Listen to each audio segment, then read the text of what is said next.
భక్తితో నిన్ను పూర్ణ మనసుతో ఆరాధింతు నిన్ను పూర్ణ బలముతో ప్రేమించేదన్ నిన్ను పూర్ణ మనసుతో ఆరాధింతు నిన్ను పూర్ణ బలముతో ప్రేమించేదన్ ఆరాధన ఆరాధన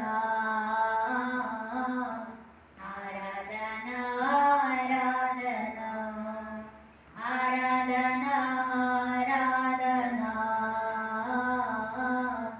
ఆరాధన ఆరాధన ఇది చూడు.